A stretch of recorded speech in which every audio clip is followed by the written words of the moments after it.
જય સ્વામિનારાયણ. પછીની કડી જોવા લાગે કઈ છે કે સમરૂ પ્રગટ રૂપ સુખ ધામ અનુપમ નામ ને રે.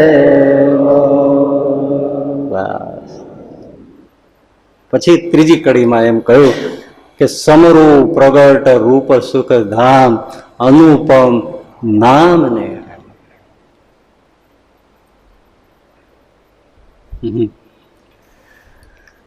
રૂપ શબ્દ વાપરો છે.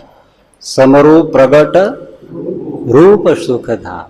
રૂપ રૂપ અને સ્વરૂપ ભિન્ન છે, જુદા છે, એ તો ખબર છે ને.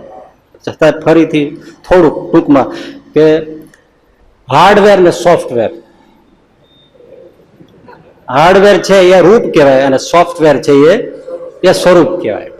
આ આપણે બધા દેખાઈએ છીએ, આપણે આકાર પ્રકાર જે દેખાય છે એ આપણા રૂપ છે, પણ આપણે અંદરથી કેવા છીએ એ આપણું સ્વરૂપ છે.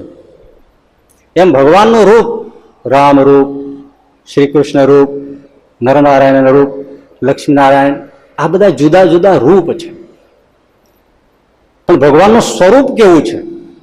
સચ્ચિદાનંદ સ્વરૂપ છે. સત એટલે છે ને છે, ક્યારેય નહોતા એમ નહીં, ક્યારેય નહીં હોય એવું પણ નહીં. સત છે, ચિત્ત છે. ચિત્ત એટલે જ્ઞાનમય છે, પ્રકાશ રૂપ છે અને ચેતન છે. નહીતર તો માયા પણ સત છે, એ અનાદિ જ છે. માયા કઈ પેલા નહોતી પછી નહીં હોય એવું નથી. માયા સત છે પણ એ જડ છે અને અજ્ઞાન રૂપ છે. ત્યારે ભગવાન કેવા છે?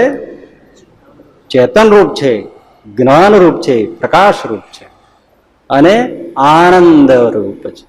માયામાં આનંદ નથી. ભગવાનનું સ્વરૂપ સચ્ચિદાનંદ છે. આનંદ આનંદ આનંદ. બસ એમાં હાડચામનો ભાવ તો આપણે લાવીએ, પણ હાડચામ નથી ભગવાનના. તો મેરો આનંદ જ ભીરો છે, એવું ભગવાનનું સ્વરૂપ છે. અને કેવું પછી તો ઘણા તાત્વિકની રીતે ભગવાનના સ્વરૂપનું વર્ણન વેદો ઉપનિષદમાં આવે. સત્યમ જ્ઞાનમ અનંતમ, આ ભગવાનનું બધું સ્વરૂપનું વર્ણન છે. સત્ય સ્વરૂપ છે, જ્ઞાન સ્વરૂપ છે, અનંત છે. ભગવાન અનંત છે, એની ઐશ્વર્ય અનંત છે, એની લીલાઓ અનંત છે, એના રૂપ અનંત છે, એનું નામ અનંત છે, એનો પ્રભાવ અનંત છે, વિભૂતિ અનંત છે. દેશ કાળ એની કે સીમાડાઓ કે રોકી નથી શકતા કે ભાઈ અમેરિકામાં ના હોય ને અહીંયા હોય, એવું નથી.